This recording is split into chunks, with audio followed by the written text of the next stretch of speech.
Evangelyo ang pagduyog nato ay pag-ampo sa ngalan ni Jesus. Kaya si Jesus lamang ay ato Ginoo o atong manlubas. Siya atong Ginoo asa nagitan Filipos 2:11.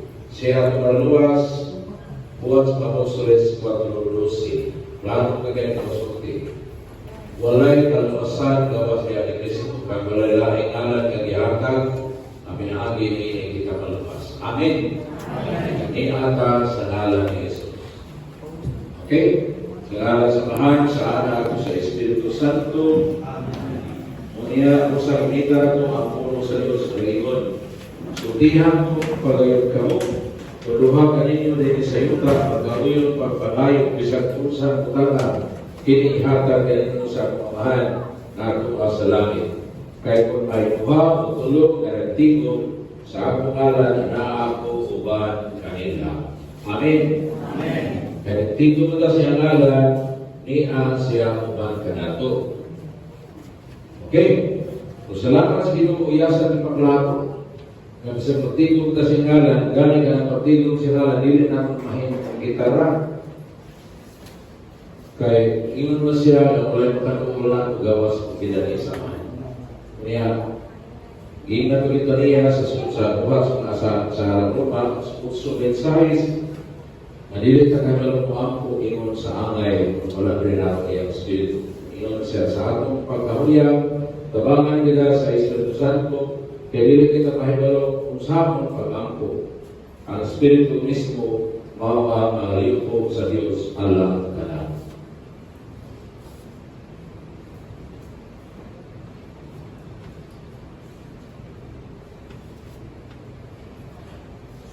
As we gather, may your Spirit work within us.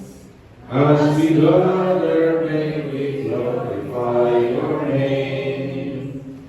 Knowing well that as our hearts begin to worship, we'll be blessed because we came. We'll be blessed because we came. The steadfast love of the Lord never ceases. His mercy never comes to an end. They are new every morning, new every morning. Great is thy faithfulness, O Lord. Great is thy faithfulness. Sa atong pagpundok sa ingalan, ang iyo nato, ang iyang disposalin nato sa Salmo 21, ay mo yung kamaturan lang nato. Ang madalog sa labing halangkod, ang mabilin umas pagpubos mabatay sa labing kahanan, makaikot sa Ginoo. Ikaw ang kalalaban at ipanalipod. Ikaw ang Diyos, kanino nagsalit ako.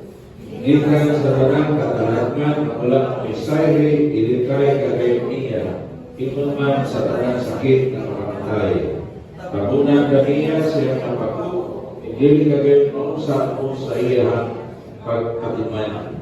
Ang iyang pagkakamulunod, maralipod o makamat kalagay kanino. Dili ka niya mahantot sa mga katalagman sa kagabiho o sa mga kanang naghadyong panahon sa adlaw, sa sakit na mampak dihan sa kaingin o sa kalagtan ng ulagdan panahon sa adlaw. Mahimong malakukan ang sa kalibo dihan sa inyong napulo kalibo, libot kalibo, apan dili kagayon ang usa. Makita mo niya sa ang pagsilot ang dagdan, kanihin mo ang dalangmanan ang Ginoo, ang labing halangkod ay hindi nalipod. Walay kadalagman, gamit kanimo, kahit alam ang magutulong sa imo. Tulihan.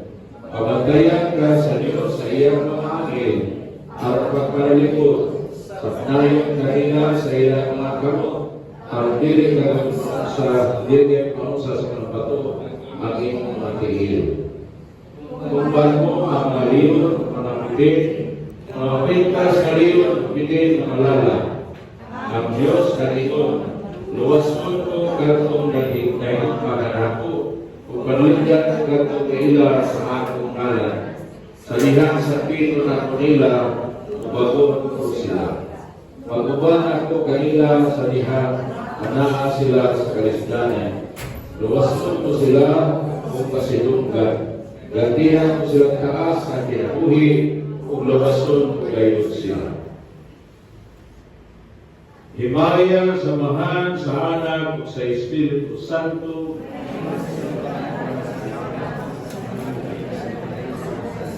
Lord, yung magisuko yung mga anghel na mag-amping ka na mo. Karoon, Lord, na maray minim na ngayon, ngayon magpadala ka na mo sa Miguel Arcangel, umansin ko sa lulang anghel, ang pagtuntog ni Satanas sa tanan niya mga sakit. Pagkapos nila, pagtamong nila lang sa lahat sa impero, igigahin yung muna alam sa tanan dautan. Ipadala sa gari-garan sa San Gabriel Arcangel, ang pagdasig na ako ginawa sa akong pagtuo, pagsalig kanito. Kay siya man ay yung mensahero ngadto sa mga propita, siya ay yung mensahero ngadto sa mahal na birhen, ug siya ay nagtamang sa mahal na birhen sa dihang nalibog ang mahal na birhen sa iyang Panginoon. Maghimaya ka, puno sa grasya. Ang Ebanghelyo nag-inon yun, nalibog ang mahal na birhen tungkol sa talagsaang kayong paghimaman o pag-rating. Mao nga sa San Gabriel, may tabang sa Panginoon, ayaw kahadlong Maria, kaya ipalalinan ka pag-ayaw sa iyo. Magmagnos ka mga ng lalaki, nanlan mo sa Jesus, kaya siya maluwas sa iyang katapuhan. Sa liyan ng tanang mga kabirin, saan ko kahit ako niini nga ulay man ako? Si San Gabriel gihapoy ni Tubag, ilabdab ni Iya sa mga kabirin sa Panginoon. Ang Espiritu Santo tulsad kanimo, ug gagahom sa Dios magpabilin diha kanimo. Ang baka ngayon mo isapag, walaan anak sa Diyos. Mahimo sa hari sa katampan, sama ni David, sa kayang kalimulangan, mahimo sa hari sa Israel, sa kahanturan iyang ginarian ulit pagkatapos. Dahil iyang kong binasig ang mga nabirin sa Panginoon. Yung dumi ang iyong igagaw nga si Isabel, iyong nalilit siya maka-anak, kaya tigulang na siya kaayo. Sukat pagkabatan ng Maria dili siya maka-anak, kaya bao, kapagkat ikaw na pakulan ang iyang pagsabak, kaya walay dili mahimo sa Diyos. Yes, Lord, ipadala nga rin kanano sa Gabriel Arcangel, ang pagdasig na mo Ginoo, nga walay dili mahimo sa Diyos. Amen. Amen. Walay dili mahimo sa Diyos. Amen. Amen. Himaya sa mahal sa Anak sa Espiritu Santo,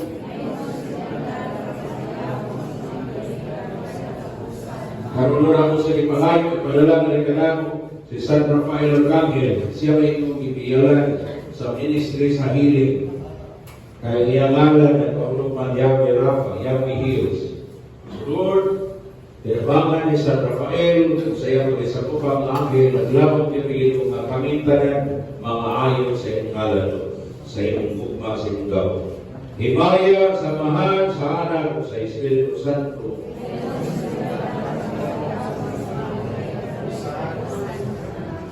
yes, Lord, hibayaan mo ngalan yan ka na kami nagpundo ka sa iyong ngalan. Amahan, Anak, Espiritu Santo. Amen. Thank you. Ako di ay si Joanne Magdalaro Roble. Taga-Mindanao ay kung malapit ng mga doktor.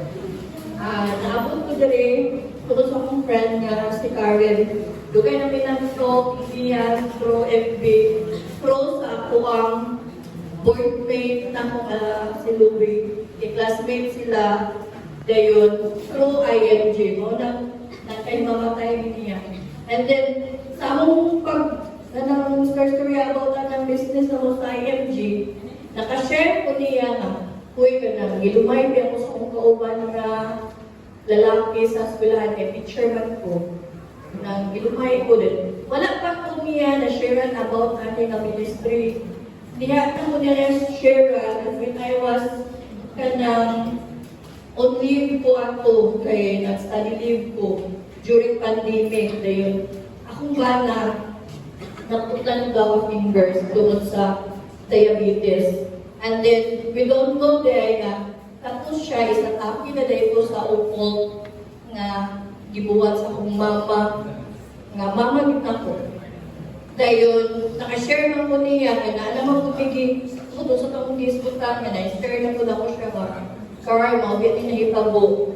Dayon, dito grabe yun o istorya about anak sa upol, na ako na mismo ang nakadiscover yung duha sa akong bata nga kami na dahil ibang family ang daot kibarang sa akong mama.